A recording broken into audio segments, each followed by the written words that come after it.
new sweats. Working hard, got 2 jobs, Friday night, but thank you, Lord, there's 2 checks. There's 2 checks. Yeah. Game of spades, being a flight, I'm talking 10 straight books, you goddamn right. Now who's next? Off my table. Who's next? Yeah. Huh? I don't dance a boogie. Somebody tell a DJ, put on my song. We grown and we want a 2-step. That's the new flex. Yeah, 2-step to this, 2-step. Everybody come on. Come on.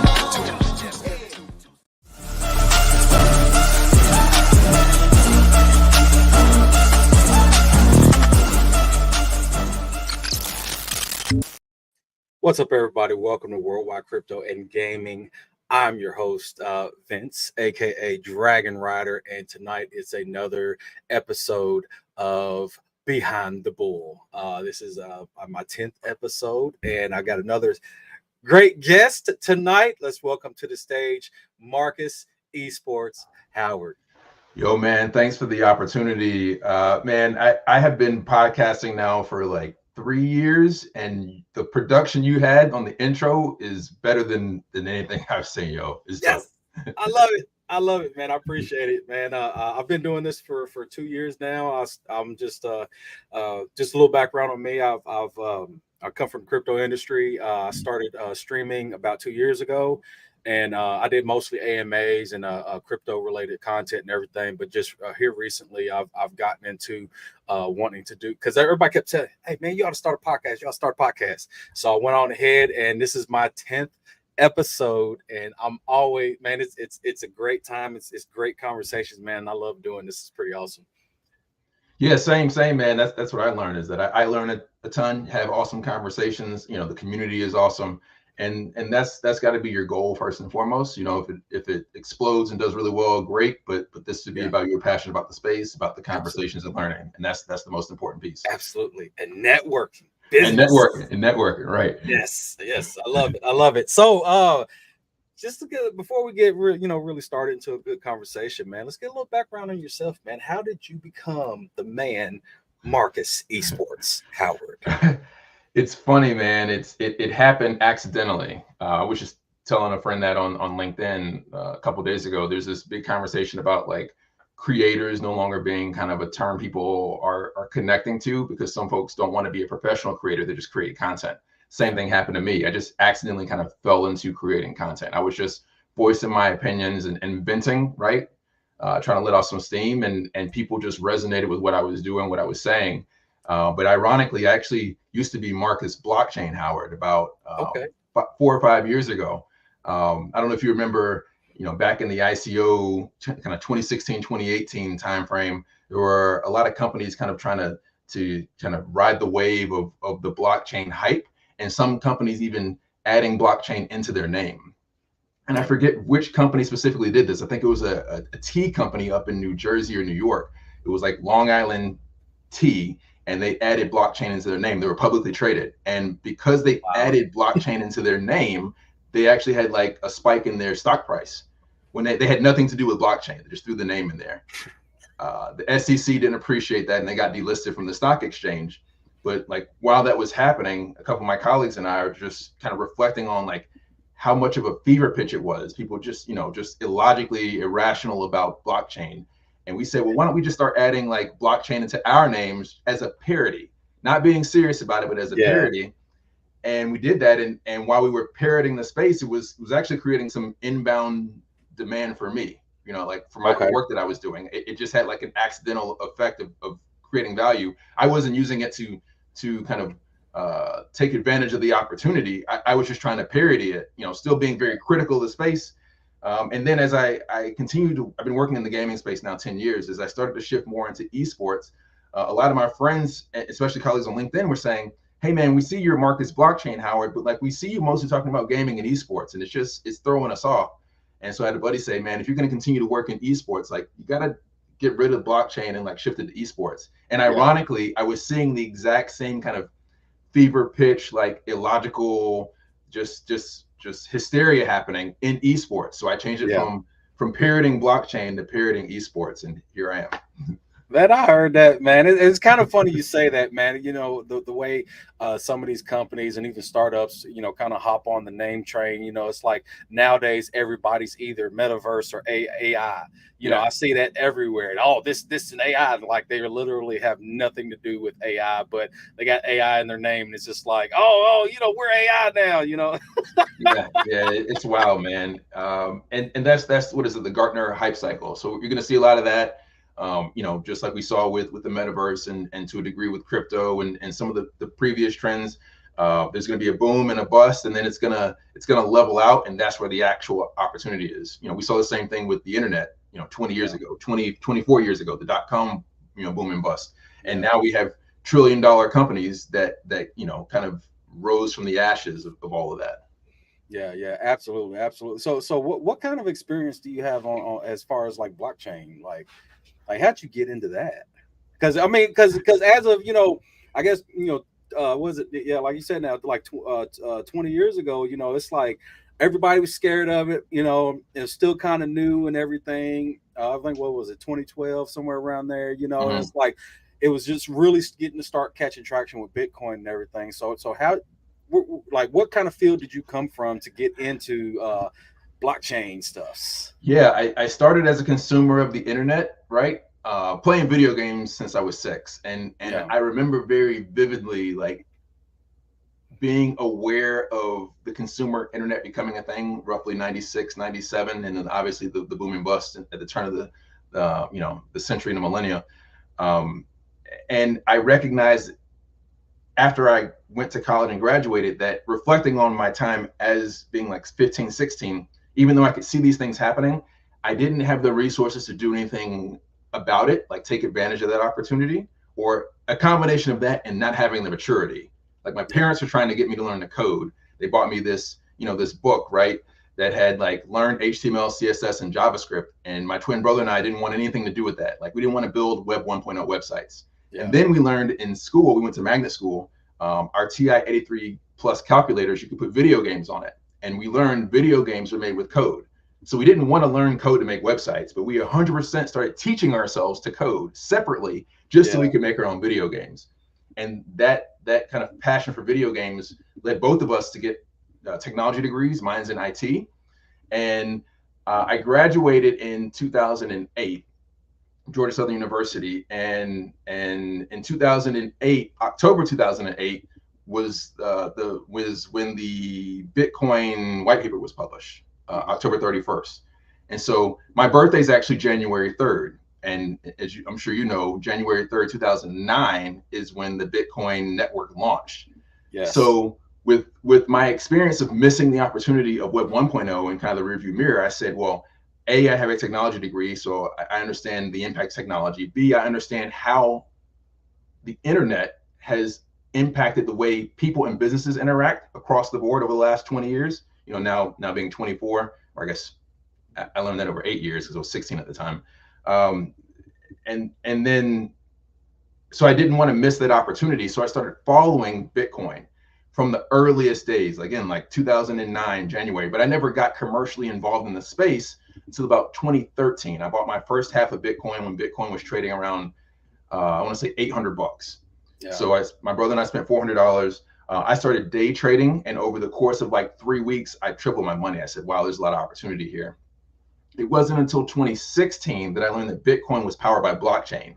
So then again, with my technology degree, I'm looking into the white paper for the first time, and after having bought it as a consumer, I said, whoa, like decentralized tech didn't exist in Web 1.0. Even if like the technology, the name of the technology changes, the philosophy of what it brings to the space is here to stay. We Yeah. need to have ownership of our data, right? We Yeah. need to have more security over the way we transact in a digital space. And so that's when I started, when I became kind of blockchain 2016, 2017, and just became kind of an evangelist for the tech, and the rest is history.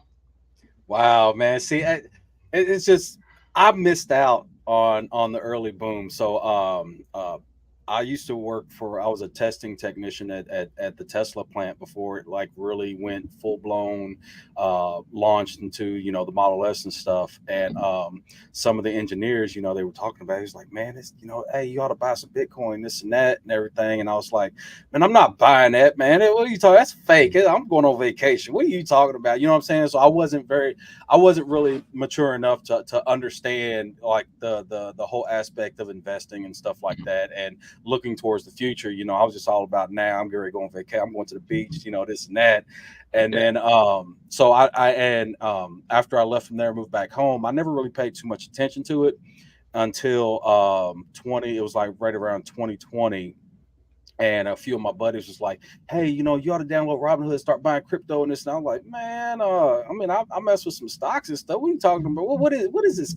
What are you talking about? I was like, what, Bitcoin? He's like, yeah, man, it ain't just Bitcoin. It's more, you know what I'm saying? So I was like, wait a minute. Then I looked at what the price was, So what had happened was, those same group of guys that was trying to tell me about it, they all got together and they bought a bunch of it back when it was like under $100. Right. And I really miss that train. Every once in a while they'll call me up and be like, hey man, how's the working life? You know what I'm saying? Like, and your nose in a little bit. yeah. So when 2020 came around, I was like, you know what? I need to really look into this and see what it is and everything. And I ended up catching the before the big Doge, before the big, the big boom of and all in the media and everything. And then, when I bought my first, I started my crypto trading with $100. I spent my first $100 on some Doge, and it boomed from there. Like I got bit by the bug and everything. So, and that's why I kind of try to teach and preach about education in the crypto space as well, because when I just started was throwing money at stuff. You know what I'm saying? I didn't understand what it was. I couldn't even tell you what blockchain was. You know what I'm saying? It was like, and get taken advantage of, stuff like that. But yeah, I definitely understand, man. If I had somebody like with your intellect and your knowledge about, especially like the tech itself, just at its basis, you know what I'm saying, giving that information out, you know what I'm saying, I would have been a lot smarter, or I'd kind of know what I know now, you know what I'm saying, type of thing, Right. But it's exciting to hear that, when I hear somebody talking about, I dove into it and I learned the tech before the big boom, man. That's awesome stuff. Yeah, and it's ironic that Doge is how you got in. Doge is how I got out of trading, accidentally. Wow. So, back in 2013, I believe, when Doge launched, and I'm sure you know this, like Doge launched as a meme coin. Like just like I became blockchain to kind of parody what was happening in space, and then became esports to parody the fever pitch and the hysteria in esports. That's why Doge launched, was to mock all of the other cryptos that launched that were around at the time.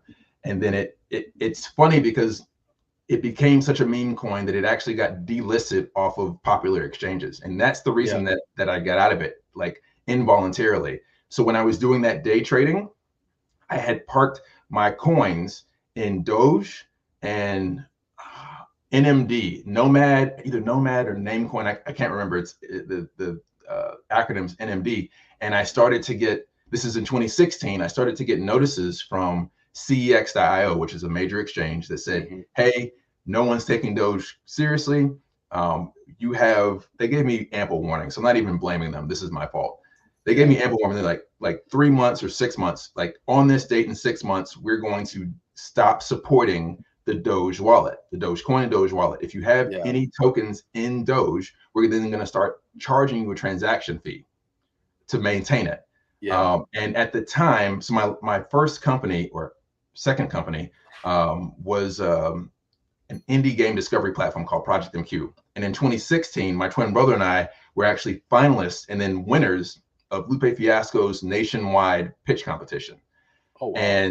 And so we flew up to Chicago, won the pitch competition. We got $5,000, which didn't change our lives, but kept us from going bankrupt at that moment. And kept the lights on. Right, kept the lights on. And so we knew, like, we felt at the time, it felt like we should put all of our energy there. We just won the competition. We were running on that high. And so I was getting the emails from CEX, but I was laser focused on my company, Project Compute, and I still had my day job. So I couldn't do a bunch of stuff at once. I couldn't continue day trading, keep my day job, and grow Project Compute. So I stopped day trading. By the time I got back into my CEX.io account, I had lost all of my crypto in transaction fees, like the maintenance fees. And at the time, like, again, I had tripled my investment. I had traded up to like 2.5, 3 Bitcoin. So that was 2016. Imagine that's worth yeah, a lot now. And once that happened, I was like, I can't day trade effectively because it takes too much of my mind. I can't focus on that and do other things. And I just stepped away from it. I went from trading to evangelizing and working as a technologist. Wow, man. Yeah, hey, the crypto industry, it is literally having a second job plus wife and kids. It's literally all that encompassed into one, man. That this industry is very, very taxing on your mind and your soul. I would say.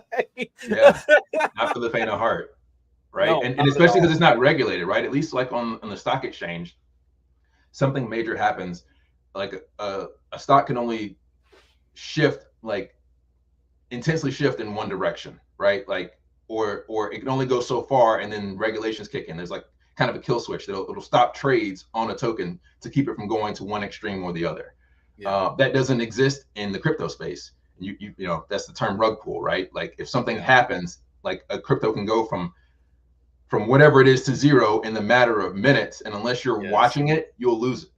Yeah. And, you know that, or they have migrations to newer contracts because you know the when they created the contract, it's one of those, they fell into the current trend, which was locking their contract, you know what I'm saying, locking liquidity and stuff like that, and they essentially locked themselves into that certain trend at that time, you know what I'm saying, which with any business you should be able to grow and expand on your business, but because they migrated from one to do, I mean I know some that it was like, I think they're on their 4th migration, token migration, you know what I'm saying, and then along the way it actually screws a lot of investors because not everybody's able to keep, like say it's literally a second job and wife and kids, so you can't really keep up with it at all times, especially with the plethora of tokens there are out there, you know what I'm saying, so they end up missing out on the migrations, and then their tokens are worth nothing, and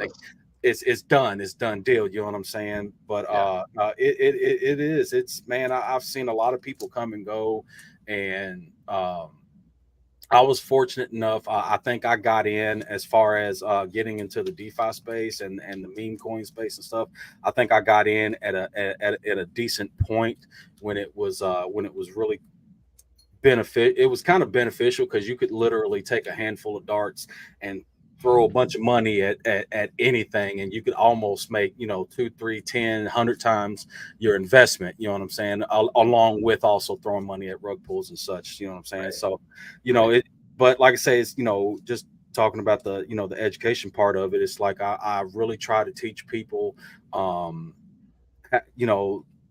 not just, this is how you invest and stuff. It's like, hey, you need to start looking at contracts. You need to learn how to read the different scans. You need to learn how, you know what I'm saying, and become smarter investors, especially as institutions, as we just seen recently with the ETF approvals. These institutions really starting to get in and get their hands into cryptocurrency and just the market itself. It's a lot of that just random just BS that's been happening. It's going to start becoming a little bit more far few and in between, and so you don't get taken advantage of. You need to learn what you're doing, just like trading stocks. You have to understand the market, the way it flows, you know what I'm saying. Just because you see a red candle don't mean it's a scam, you know what I'm saying. If you bought the top, oh well, it's an investment, you hold on to it until it does something, or whatever. You're already on that train. You're on it. Now it's funny you say that about the scams. That we've seen that in the gaming space. I don't know if you heard the Save the Kids token. I have not. It was a rug pull that happened in the gaming space. Are you familiar with FaZe Clan? Yes. FaZe Clan, one of the top 10 esports organizations in the world. They did not officially back this token. But one of their managers, talent managers, and I want to say 3 or 4, maybe 5 of the members of their organization, their streamers, got behind this token. It was supposed to be like a charity token, like Save the Kids. I think there's a charity, or like a real world charity, with a brick and mortar charity with the same name or a similar name. Even the design of the token kind of rips off the design of the charity token, or charity organization, nonprofit.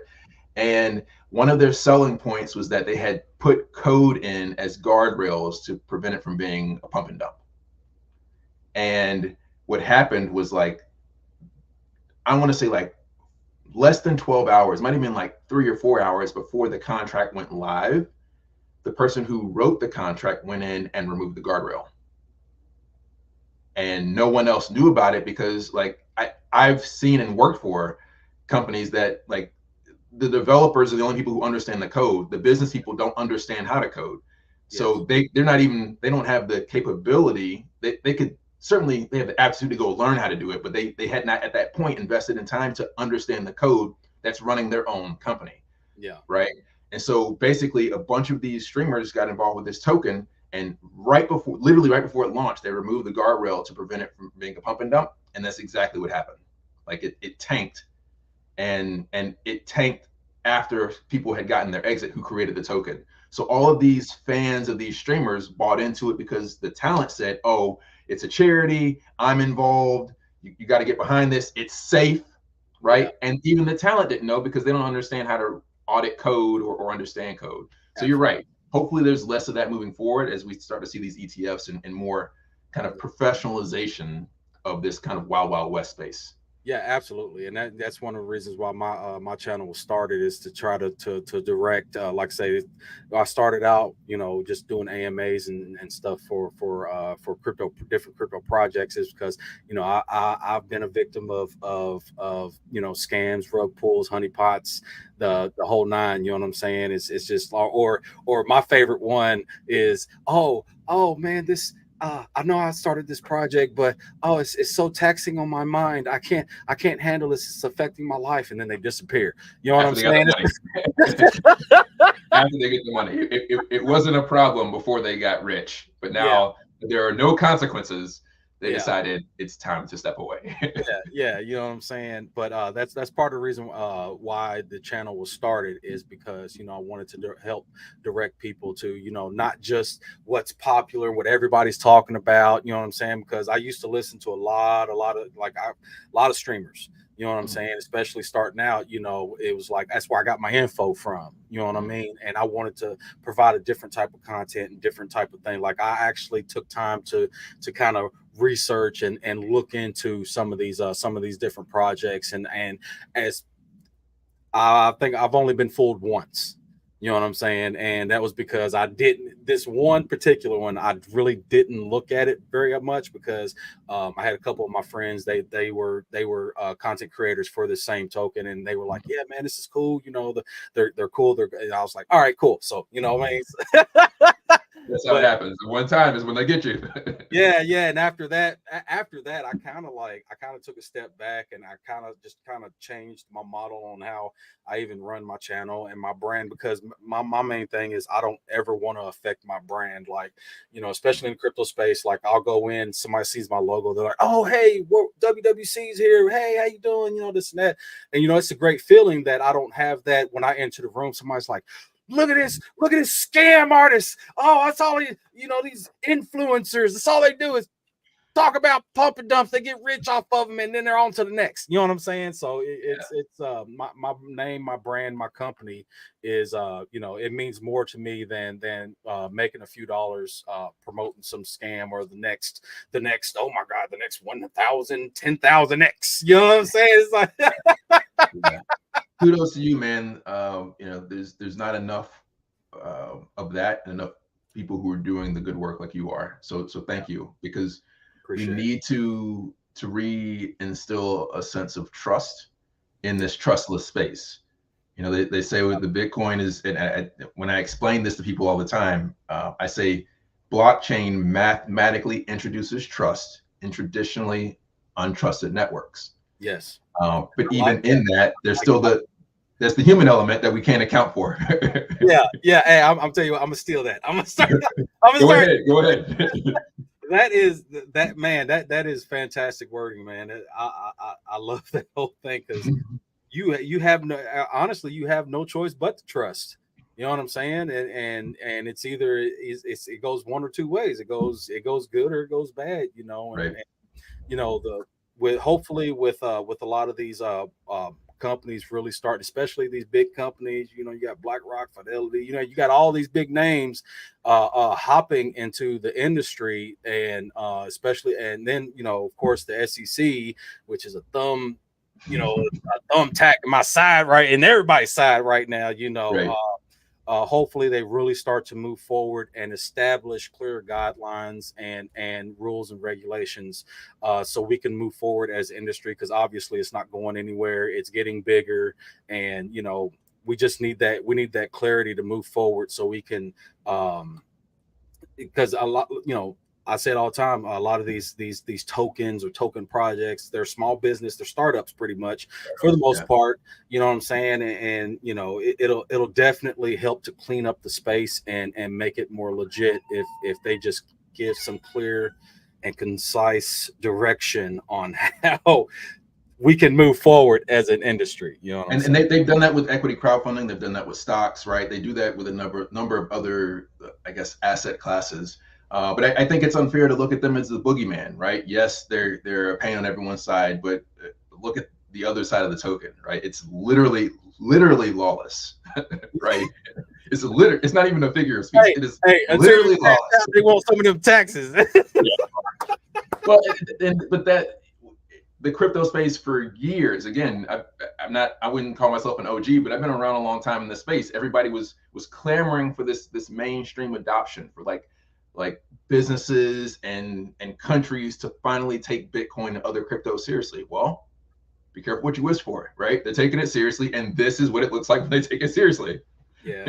Well, I would say the big difference between us and other countries is other countries have actually adopted it and have a little bit more involvement with it already. You know, we are kind of behind the curve over here in the U.S. A lot of people tend to forget about that. You know, I tell people all the time, I was like, man, yeah, you know, like the U.S. ain't the only one, you know, trading, you know.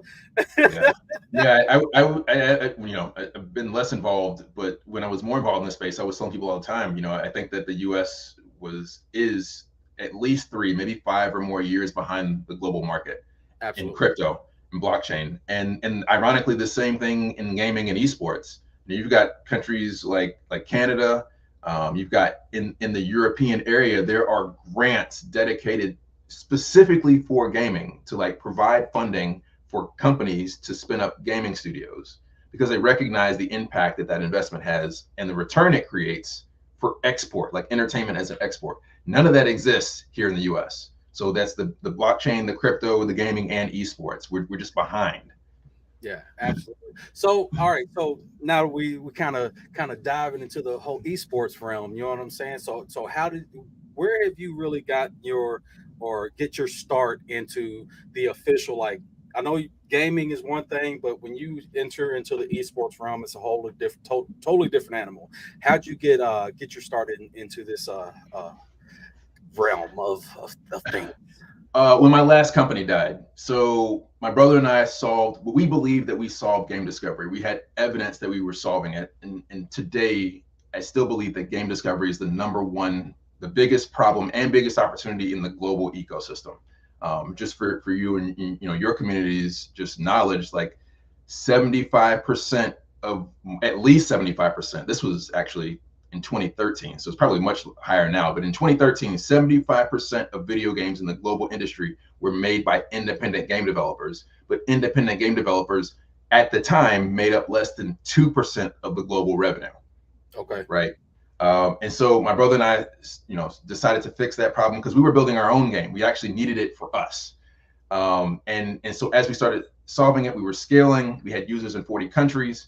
And we had picked several games that have now become like commercial and critically acclaimed successes. If you go to Netflix, a lot of games that are in the Netflix ecosystem that are on all of these these kind of subscription services are games that nobody knew about 7 years ago, but we did. And so we were consistently picking those games. Even one of them became a game of the year. Dead Cells. It's like a Metroid. They call it Metroidvania. It's like Castlevania, Metroid, kind of side scrolling. Okay.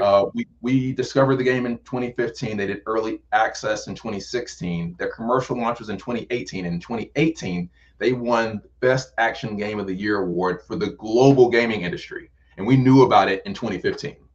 Wow. So despite all of that, as I'm sure you've seen, like here in the US, less than 2% of venture capital goes to startups with Black founders.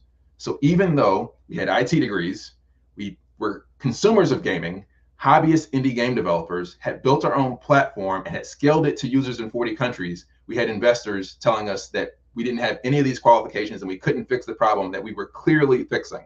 We were scaling our solution. Wow. I'm gonna not even get on that. I need to avoid stepping on that soapbox, but suffice it to say, like, running a multimedia server with users in 40 countries is super fucking expensive. Sorry, I don't know if I can swear on this, but super expensive. Yeah. That's, all right. So super expensive. It was literally bankrupting us. Like there were weeks we were just eating popcorn as a meal substitute because we had to continue to like pay for our rent. We couldn't pay for our rent and our food, so we eat popcorn. We had to make a decision, unfortunately, to scale down that site because even though our solution was working, it was a double-sided marketplace. Like Airbnb or Uber, you have to have both sides, the supply and demand, in order for it to work. We hadn't achieved the scale enough for the unit economics for it to be self-sustaining. We needed venture capital to get there. You basically can't build any double-sided marketplace without venture capital. Yeah. So we decided, well, as we're talking to investors, nobody understood game discovery. No one appreciated indie games, but everybody seemed to be losing their minds about esports. So we said, well, let's just shift into esports. Instead of helping gamers find like their ideal game, let's help brands use video games to engage their customers and employees. And in that pivot, it brought us into hosting what we called indie game arcades. So a free activation where we would bring a bunch of PCs and gaming consoles and just create a free arcade where we featured the games we had discovered on our site, so that parents and teachers could learn that there were more to the gaming industry than first-person shooters and mature rated games. Nothing against first-person shooters and mature rated games, right? I remember when I was in college, I skipped an entire week of school when Halo 2 came out so I could beat the game in 1 week. First-person shooter and mature rated. But we needed to show that there was more to the industry than just that. And so as we're doing that, we actually got an opportunity to present that and produce that experience at DreamHack Atlanta when DreamHack expanded from Europe to the US in 2017. So that's when I got to see what an esports production looked like at scale in 2017. And that started our unofficial pivot. And then we launched our platform, MetaArena. And so we shut down the search engine and focused all of our efforts on kind of supporting small businesses and game developers instead of supporting gamers who love indie games and indie game developers. And that's how I got into esports. And that's awesome stuff. I'll be honest, that's kind of what we do over at as pretty much the same thing what we do over at Play NACL. It's a little different. Ours is more in the small business market. I know you all are focused in the collegiate space, but we're focused more in small businesses.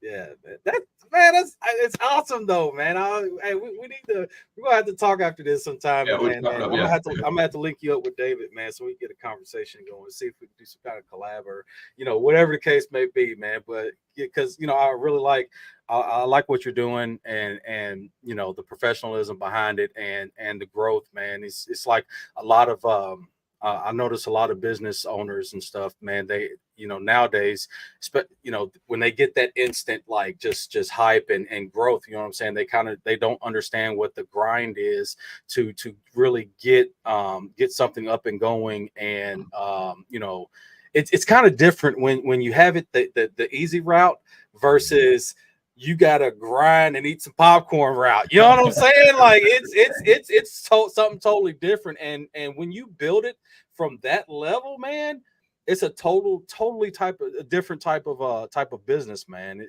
So then that led me to build this, right? I published this book 2 years ago, Innovate Gaming and Esports. gaming on the front, kind of esports on the back.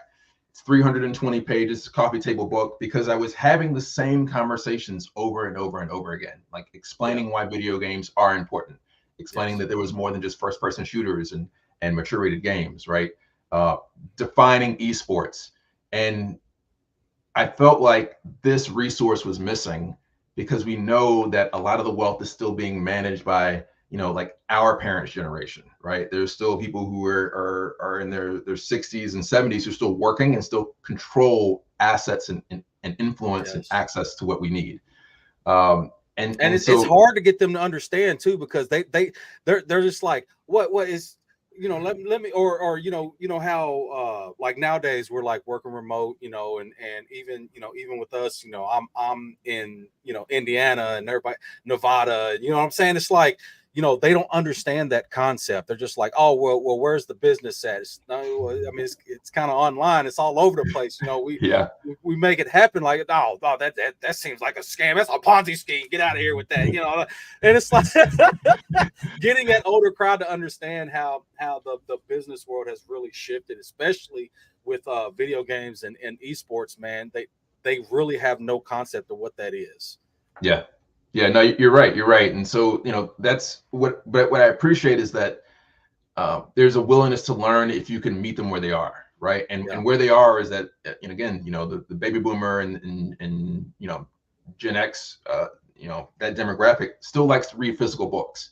So I have this physical version. I also have a digital version. Actually, I wish I had the link. I should have sent it to you. The digital version I have available for free. I'll send it to you if you want to add it to the show notes later. Absolutely. But the entire book, I made it 100% free, because one of the other things that I'm a major proponent of is sustainability in the space and accessibility. And this book is a coffee table book. Like, coffee table books cost between $100 and $300. This book is $100, and everyone can afford $100 for a physical copy. But everyone still needs to read the information of the book. So I just made the book free like last week, the digital version. That's amazing, man. It's just 100% free. I asked for some information in exchange, because I'm trying to bring on sponsors. I wanted to start volume 2 next month, and I want to make that book free, but it cost me $35,000 to make this book, and I don't have just 35 grand sitting around somewhere. Yeah. So I need to have metrics to go to a sponsor and say, like, here's how many people who were interested in volume 1 being free, and I only just made it free in the last 2 weeks. I could make volume 2 free from the start, and then you sponsor X can then, not X Twitter, but like, you sponsor, I'll work with you and make the free version of the book only available on your website, so that people who want the book have to give you their information to get it, and now it's part of your sales funnel. So now it's win-win for everyone. Absolutely, man. I like that. I think that's very, very forward thinking, man. That's some amazing stuff. So just a preview of some content that you have in the book, man. I mean, so just yeah. So my favorite section in the book, and this is going to sound biased because I put this chapter in here specifically, is it's okay to be biased with your stuff, man. It's okay. So I have this chapter in here that's called game demos, and the only thing that's in this chapter, let's see over here, it's called game demos. There's a picture of my brother and me in our last company, Project MQ, and awesome. And it's indie game demos. So what we did was I basically curated 16 games from around the world. So I think I have games represented from 6 continents. You can see here, made in Mexico, made in Mexico, made in USA. I've got some from Africa, Europe, et cetera, et cetera. Okay. It's demos of games. If you scan, and this is in the digital version too, if you scan these QR codes, you can see a trailer for the game and the demo for the game.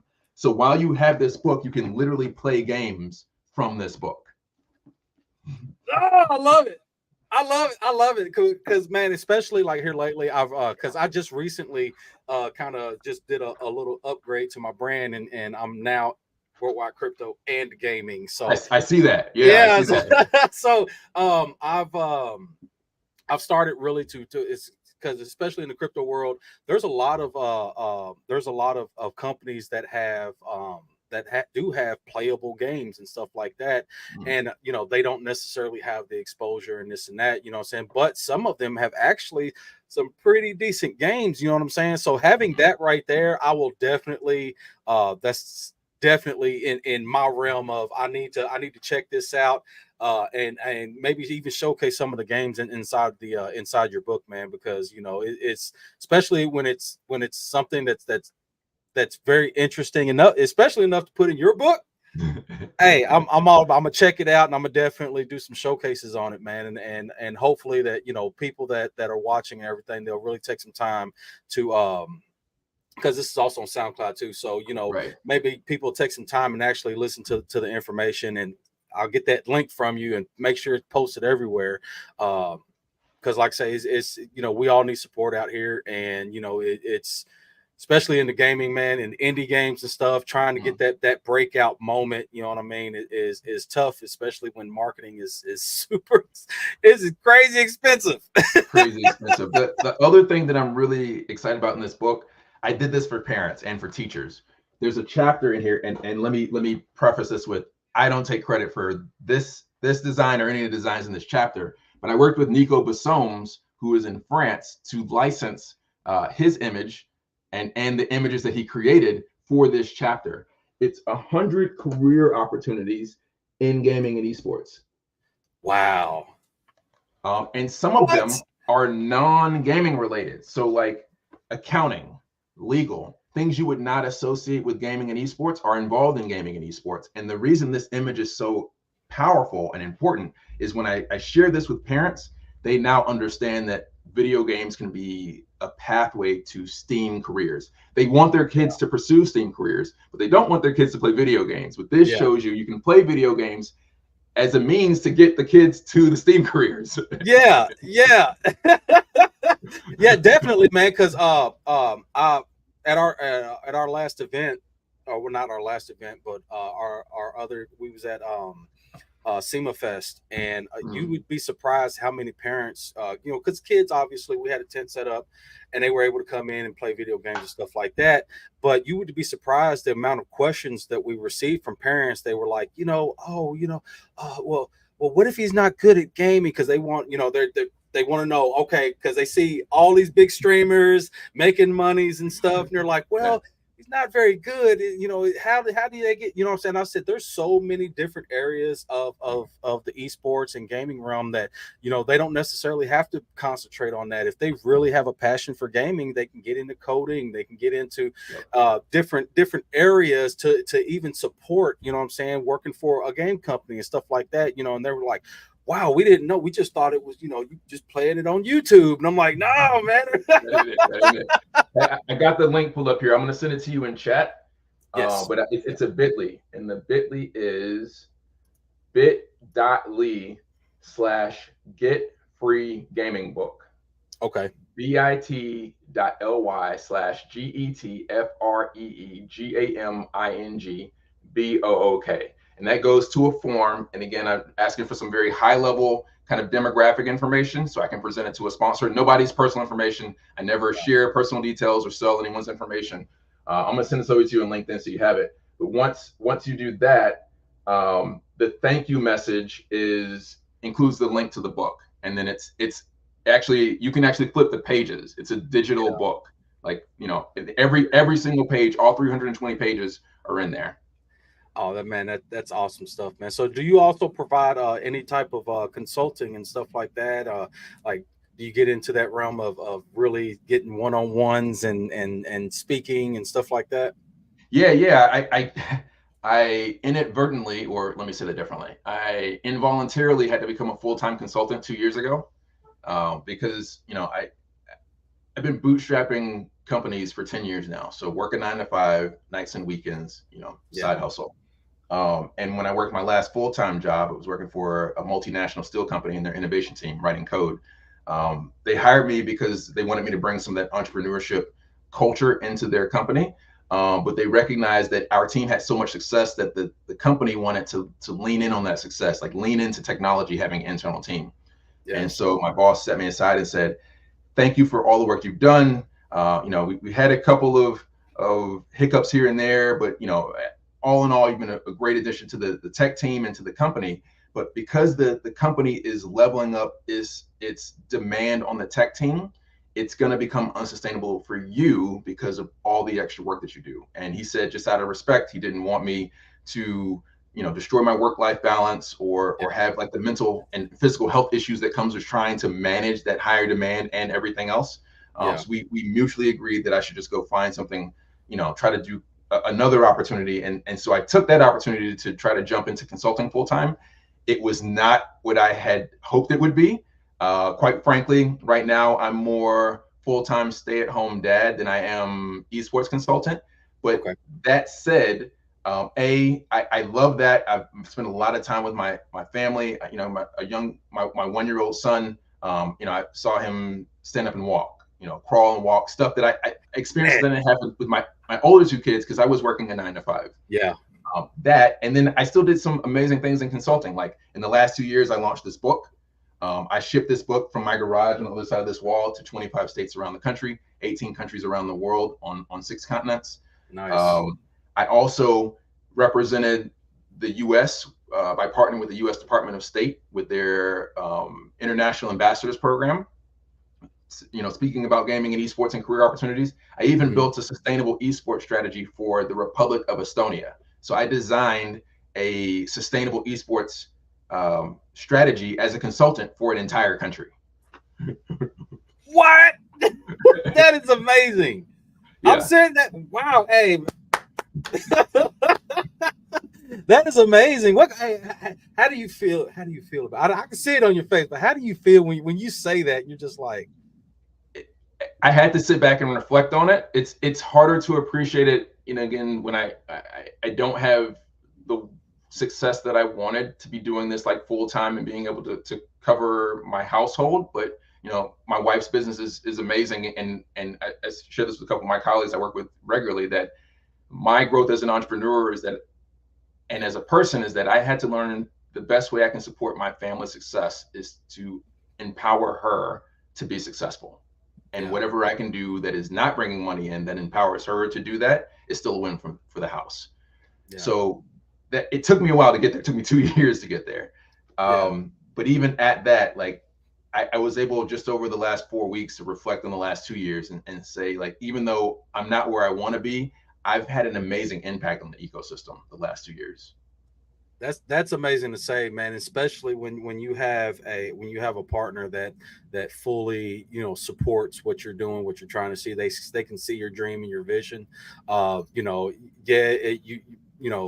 Even when you stumble, it's watching them, having them watch you just pick yourself up and keep going.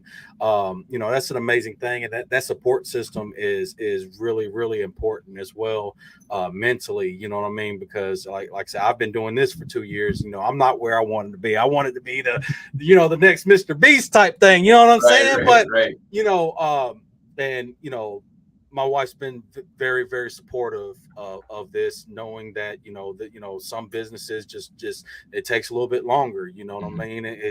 Not everything happens overnight. And, there's going to be some late nights. There's going to be some extra overtime after work. You know what I mean? But it's made things a lot easier. I think if I didn't have my wife to support me, I probably would have just, hung up the hat, a year ago, you know what I mean? Because it's just, but having that support, man, is everything, in my opinion, because, man, this is tough. Business is tough. Startups is tough. I've been part of a few startups. I mean, it's rough, man. Yeah. I have a buddy who works in crypto space or he used to work in crypto space, and now he works in kind of the space economy. He says that the entrepreneurship experience is so terrible and challenging, he would only recommend it to his enemies. And something else that I told my daughter, and I don't know where I've seen this. I think maybe I saw it quoted from Damon John from Shark Tank, I guess from FUBU and then Shark Tank, that the road to success is paved with failure. Yeah. She was trying to learn how to ride her bicycle, and she was upset and falling off her bike. I said, the only way you can learn how to ride your bicycle is by falling off your bike. Like, there's no other way. You have to learn your balance, and the only way you learn balance is by falling off your bike. Yeah, you got to know what not to do. What not to do, right? Sometimes you have to build the example from the counter examples. So, I always ask these I have two questions to ask each of my guests. So, Mm-hmm. of course, this is called Behind the Bullshit. So, I always because bullshit isn't always negative. Sometimes you just go through some bullshit and that's part of growth. You know Yeah. what I'm saying? So, one, what is the positive bullshit moment, and two, what is your negative bullshit moment? Oh man, it's been such a this you need a lot of bullshit to grow. So oh man. And it's funny because everybody's, I've noticed like a lot of people's answers have been very, very different, especially depending on their experiences and stuff. So, I don't know if I can directly answer those with which one, but let me tell you two stories that have been bullshit moments, and maybe they'll land. okay, The first negative, I guess negative and positive, was publishing the book okay, because it took me 2 years. Actually, yeah. So it took me 2 years, but the entire I talked to one of my colleagues on LinkedIn who's in the esports space. He's asking how everything's going this year, and I said I finally recovered from my PTSD from publishing book 1, so I can start on book 2. And the reason I say it's PTSD, and I don't mean to make light of it, because I know, especially those who've served in the military and police, that can be a very real thing. But just to give you some highlights, right? It was supposed to take me 6 months to publish the book because I had a full-time job and I had to basically sell the book in order to pay for the book. It took me 2 years. yeah, In the process of selling the book, I had people in my own peers in the gaming space tell me that I was trying to scam people by selling $100 book, even though the retail price of the book of these types of books is $100. When I wow, did polls on LinkedIn, asking people who bought the book if they thought it was a scam, and that I offered, if it was a scam, I would refund their money. Everyone who bought the book rated it, said it was worth at least $100. Other people said it was worth many times more than $100, and they can't wait for volume 2. 25% of the people in that poll said it was not worth $100 and that it was a scam. Maybe people do or don't know this, but whenever you post a poll on LinkedIn, you can see every single person who responds to that poll. yeah, So I know then that. I published and shipped every copy of my book from my garage. So I have Yeah. a list of all the orders. I went through every single name of the person who said it was a scam. None of them ordered my book, but 2/3 of them were in the industry. So they were trying to basically sabotage my success, even having never seen the book. So Yeah. there's that. My book got held up in Poland for months because, unfortunately, because of the war with Russia and Ukraine, and Poland and Ukraine are neighboring countries. Yeah. When it finally did get delivered to my house, right here, so it was shipped from Poland to Miami, and then put on a shipping truck from Miami to here in the Tampa Bay area. When it was delivered to my house, they were supposed to send 2 people to deliver the books because it was 2 pallets, and I mean like large shipping pallets where you need one of those high risers to lift it off the ground. They were on pallets.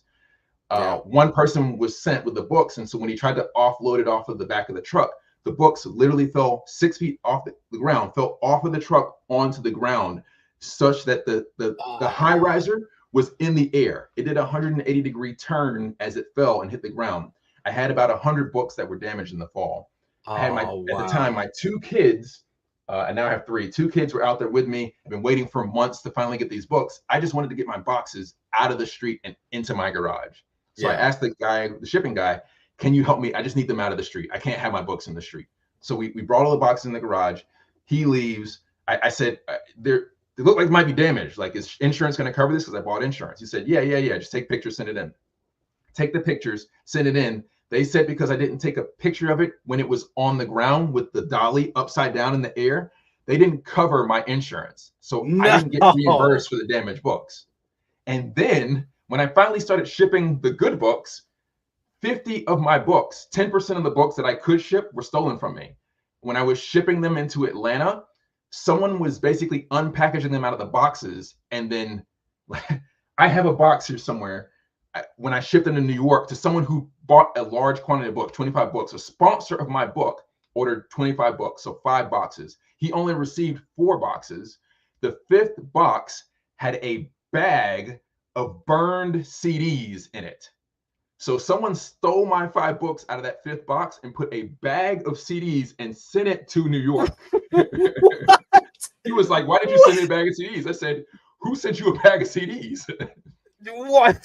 50 of my books were stolen, and then somebody took those stolen books and were selling them. They were scalping my books on Amazon. If you go, not now, but like 6 months ago, they were selling my books for more than I was selling them on Amazon. People would tell me they ordered my book, and they're like, I would say, "I didn't get your order." They would tell me, they text me, email me, "Thanks for the book. It looks amazing." Like, I didn't send you a book. Then they send me the photo of the book. All of the books where I had partnered companies like sponsor the book, I embossed their logo on the front cover of the book, like right here on the front cover. They would send me the books with the logos of the sponsors' books that were stolen. What? What? That is wow. I never. Wow. So the good news in all of that is now I understand how to optimize the process. So this second book, I think I can ship in 6 months. The other thing that happened was, like, the first thing I was trying to do was lean in on popularity. Who are the most popular people in gaming and esports that I can get to bring into this book? I've worked in this space 10 years, got a vast network, healthy relationships. I want to get the most recognizable people in the book. It turned out, again, I found out I was being blacklisted by my peers. And so as I would ask people, they would either not respond and then ghost me, or renege on being in the book. Yeah. And so, like, all the popular people that I asked, names you would immediately recognize, like either brands or people that you would recognize, they were telling me no or ghosting me. So I said, well, I'm just going to, instead of picking influencers and innovation by virtue of popularity, let me pick innovation and influence by virtue of impact. Who's making a real change in the ecosystem? And I would say 98% of my book features that. I've got a couple of well-known names because they were popular, and at the time I felt like I needed to include a couple. But mostly it's just based on impact. And when you read the stories and the thought leadership, you can tell that it's from a place of actual work, just like you said, rolling up your sleeves. And so now I have that. I can carry that as a legacy for volume 2. Yes, I want to get big names in the book, but I'm now laser focused on, you have to have shown impact first, or you're not able to be in the book. I'm not going to be fishing for the most popular people. So that's the negative and positive bullshit of having to go through that experience. And now I can stand on what I built and keep that legacy. I like that, because, you know, that I say that, especially in the crypto industry all the time, you know, when you got the influencers, the you know, not even just in crypto industry, like anywhere, you got the influencers, and they just brand, you know, they putting out product after product with no kind of just you know, they don't exactly produce the ROI of what they're, you know, of what they are charging, so to speak. You know what I'm saying? And, you know, and it's like, you know, especially with marketing in the crypto space, you know, I tell projects all the time, because I'll tell them my price, and they're like, because I kind of price myself out of getting out of the bullshit, you know, out of these scammers, you know what I'm saying? So when they come to me and like I tell them a price, and they're like, well, I just spend some more and get this person. I'm like, okay. Go ahead. They have 50,000, 100,000, they got 1 million followers. Yeah. Okay. You know what I'm saying? Because it's like they don't get that, you know, you're not, just because you got a very large follower count, you know, that follower count does not equate into investors. You know what I'm saying? So it's different when you are talking to somebody that has actual business contacts and actual investors, you know, watching the content, versus, oh, you got a bunch of people that's not even into crypto, just, oh, Shiba. Oh, we heard about Shiba, so we're just watching Shiba content. You know what I'm saying? It's like, right. People, you know, a lot of people in especially in different industries, they don't understand the difference. Is, you know what I'm saying? And I don't know. I like it that you are saying that you have, you know, people that are actually making a difference versus just the popularity, because popularity don't, you know, I've really come to realize popularity don't mean a thing, especially when you're talking about actual business and bringing people into your business. You know what I'm saying? So I big hats off to you for making that change and making that stand that no, this is how I'm going to produce my product. And you know, that right there just goes to show that you you know, you're trying to make a difference in what you are doing as well, and not just falling into trends like we were talking about earlier. And yeah. trends are long standing. You know what I'm saying? That's why they're called trends. There are trends. Right. One of the things that I forgot to talk about my book that I forgot that I even put in here. It's actually ecosystem first. I have the first book NFT, the first book 3D interactive book NFT. So, and I didn't do it as a gimmick. I did it, you know, as functionality. So there was content and experiences in the book that I could not realistically fit in 320 pages. I ran out of space. Yeah. So I said, let me create an NFT so that people can access the bonus content for the book. Unfortunately, because I wasn't able to work full time, I couldn't execute on all of this stuff, but I'm still planning on doing that in the second book. But literally, if you go to OpenSea right now, you can actually read this entire book cover to cover on OpenSea. There's a 3D interactive book on OpenSea that is everything that's in here. And I had discounts and free stuff and extra bonus content that's not in the physical book. It's connected to the NFT. Even before Gary Vee, right? He had his books. My book launched, obviously he's more popular, but like my book is the first in the ecosystem to bind an NFT with a physical product for a book and actually have it functional instead of it just being like a gimmick. That's what I'm talking about. Innovation. You know what I'm saying? Hey, that's amazing, man. That's amazing. It's really, really good talking to you, man, because this, you know, everything that you've said is just it's very attractive in a business sense. Mm-hmm. You know what I'm saying? Because, you know, so you can tell that you speak from your heart, you speak from your soul, and you really care about the business and you know, the everything that you're into. You know what I'm saying? So I really, you are definitely a game changer, and definitely, man, I don't understand how that book ain't sold out by now, because you know what I'm saying? Because you know the information that you are trying to put out, everybody needs to know, especially everyone that's trying to get into the esports realm.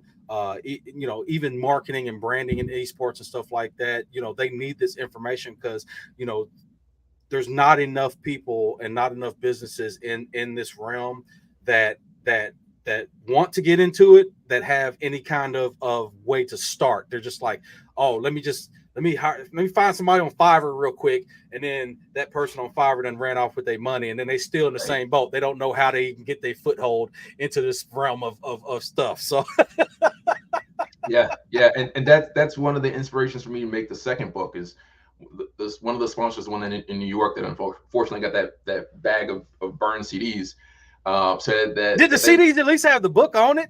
No, they were movie CDs. They were movie DVDs. What? It was a bunch of random stuff, like, I don't know, like National Lampoon's Christmas Vacation, like a bunch of random CDs, like burned DVDs. I have it somewhere. Like, how would you even have that idea to replace some books with some CDs? It's so weird. It doesn't make no sense. It's so weird. But the sponsor said, Marcus, I love this book. It's everything that we needed. We now understand that this is important. It needs to be a part of our book, but we don't know what to do next. And I designed the book intentionally to be like gaming and esports 101, intro into gaming and esports. And so what I want the second book to be is like, now that you've read the first book, and in the second book, I'm just going to include a QR code so you can get the first book for free. So in the second book, you can get the first book. The second book is going to say, now what do you do with that? How do you apply it to your organization's goals, whether you're a nonprofit, whether you're a school, whether you're a teacher, whether you're a parent, right? Whether you work with senior citizens, like how do you use it to support their mental health as they continue to age? And not just like my insights. So I am going to put my insights, my own consulting IP into the second book. So I'm gonna, you know, basically sell myself short, right? Long term, I'm gonna invest my IP into the book and give it away for free. Yeah. But I'm also going to include micro case studies of sports teams and nonprofits and schools so people can see other brands are doing this. You can do this because they've done it. So that's what volume 2 is about. Is like volume 1 from an editorial perspective was educational perspective was very esports focused. Volume 2 is going to be very gaming focused, a wider lens, but also have very specific case studies so that people can see it's being done, and this is something you can do, and you don't have to spend millions of dollars sponsoring a tier 1 esports org in order to break into gaming, right? You don't have to go build, the Travis Scott experience in Fortnite or Roblox to get into gaming. Yeah, and definitely having that data to back it up, man. That's everything, because that's what businesses need. You know what I'm saying? They need that push. I've talked to plenty of businesses, and they're like, yeah, I don't know, how big is it? You know what I'm saying? It's like, and then you show them the data, and they're like, I didn't realize the esports was so big. I didn't realize that so much money was being generated from this. I thought it was just a bunch of kids playing video games. You know what I'm saying? Exactly. It's like, no, man, this is a serious business, man. It's a big, booming business, man, and it's only getting bigger. Right. Just gaming itself. Mm-hmm. Gaming itself is so huge, especially money wise. Mm-hmm. And then you get into esports, and that right there is really starting to take foothold, because you got 8-year-old kids out here now that are on pro teams. Yeah. You know what I'm saying? And making money, making more money than my regular job is paying. It's like, what? Yeah, but who's talking to that kid or their parents about how they manage that money? Who's talking to them about you need to have your contract so you don't get taken advantage of? Who's talking to the parents about legally they really shouldn't be competing until at least 13? Those are the types of conversations that we're not having in the space enough. And it's when you'll get a chance to read it. When you look at the thought leadership for volume 1, it's that type of conversation that I have. It's the important topics that aren't being discussed that need to be discussed so we can achieve scale and sustainability. I'm speechless. That's hard to do. I'm not gonna lie about it. Wow. I'm definitely I'll definitely be downloading this book tonight and get to reading, man, because I'm always a fan of taking in knowledge, because we don't have enough. Well, I think we're overly exposed to too much knowledge, but having something that's specific, because I'm kind of like ADHD, so I gotta have a specific train to be on at that moment in time, right. And that kind of helps me to focus my efforts and stuff, and I'm always willing to take in information, and like I tell everybody, especially if it's going to help you to grow in any way.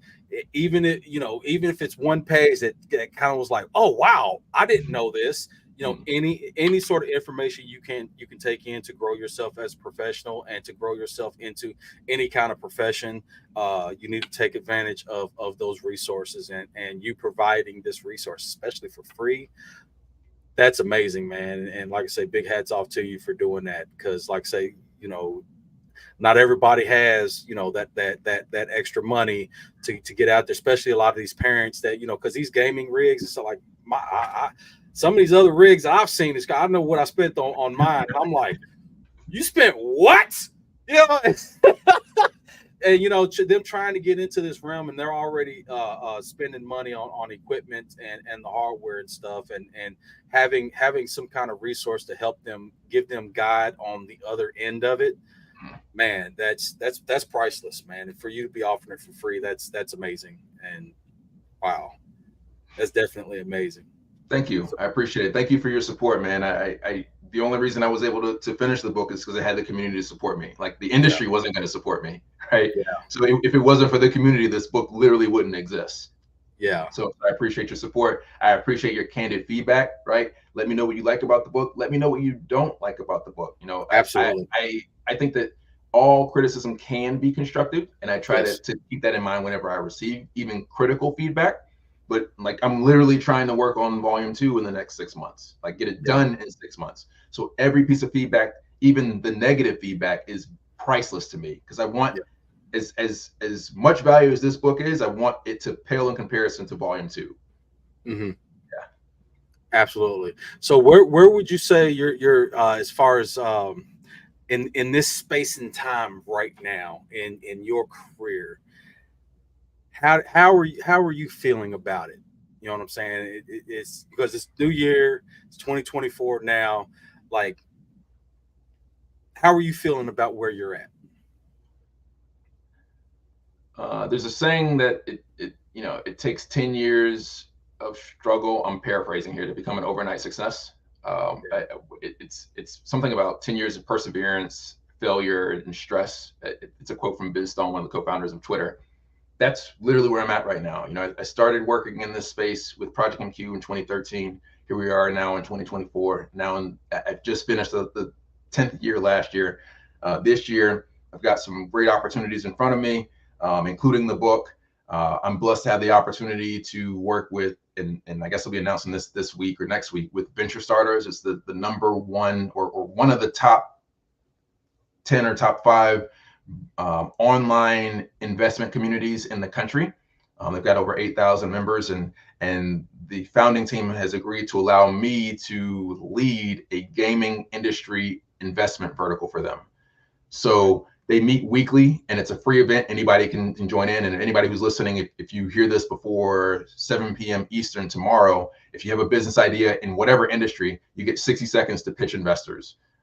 So please go to venturestarters.com and check out this opportunity. But what I'm working with them on is, like, their business model is every week is a different industry. They are now going to add gaming into that rotation. So on February 21st, they will have one specifically for the gaming industry. So not only can I help bring investor dollars into gaming, but my focus again is on accessibility and sustainability. While I want everyone from all backgrounds to be able to take advantage of that opportunity, I'm going to be over-indexing my energy to make sure that underrepresented communities, women, people of color, are there to present and hopefully get some of those dollars. So that Okay. like, I want to take matters in my own hands and help be a part of the solution. Like, I've been talking about it for 10 years and helping for 10 years. This year for me is where I lean in and focus on 3 to 5 specific things, including the book and the venture capital opportunity, to have a significant impact. That's where I'm at right now, is like the next chapter of my career. I love it, man. That's all. That's awesome stuff. It's keeping moving, keeping looking forward to the future, and continuing to grow and being involved and taking time to be extra involved. And is not only helping you, but helping everyone that comes in contact with you, man. And like I say, big hats off to you, and round of applause all day, every day, because, man, what you're doing is you're fighting a hard fight, and doing the things that a lot of people wish that would, that stand back thinking that they should do, or even like, oh man, I should do this, or that. You're doing it, man. And people are watching you, man. People are taking it in. And like I say, with you having the support that you have, it's only going to grow even further, man. So like I say, it's just uh, you're grinding. It's part of the grind, and like I say, hats off to you, man, because it's a struggle. Struggle is real. That's one of my mantras is struggle, hustle, flow. That's the hustle and flow from the Yeah. movie. You can't really truly hustle unless you struggle. And then, obviously you got the hustle and flow, but if you really want to hustle, you got to struggle. So struggle, hustle, flow. Absolutely, man. Well, I appreciate your time. I appreciate your everything that you're doing, man. And like I say, I'm definitely going to be downloading that book tonight, man, and taking that in over the next few days as I can read, because I'm like this is a lot real time consuming. And everything we do, man. But definitely I will be getting back to you about the book, man, and hopefully because I do host Twitter Spaces and stuff like this, man. And anytime I get a chance to, or if I see something that I definitely say, hey, you know what, you could definitely provide some context to maybe a space or something like that, I'll definitely forward them to you and let you know, man, because the things you're talking about needs to be talked about even more. And the more we talk about it, the more people will become aware, and it'll be a bigger conversation than just a couple people talking about it. You know what I'm saying? So yeah, like I appreciate your time. It's I gotta get me some dinner. Hey, appreciate your time too, man. If David or NACO wants to leverage the book and share it with the students, you know, as long as, again, I want to offer for free. I need the information back so I can get a sponsor on board. So if y'all want to distribute to all the students, you're welcome to it, as long as they fill out the information so that I can add even more value back into the community. That's all I'm looking at. Well, I'll like I say, I'll talk with him and see what we can come up with as far as, you know, any type of collab or anything we can do. Because like I say, your values and your views really align with what we're trying to achieve as well, man. So if we can make something happen together, we'll definitely get it going. All right, man. Well, don't let me hold you up from your dinner, man. I appreciate your time.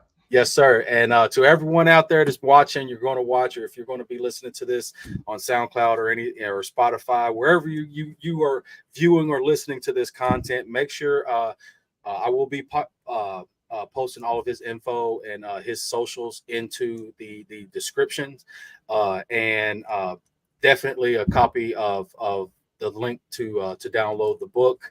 Make sure you check that out. Like say, no matter how professional you think you are, how much you think you know, there's always something new to learn, especially in this space, or, you know, whatever facet of business that you're in. There's always something new to learn. So definitely take that in.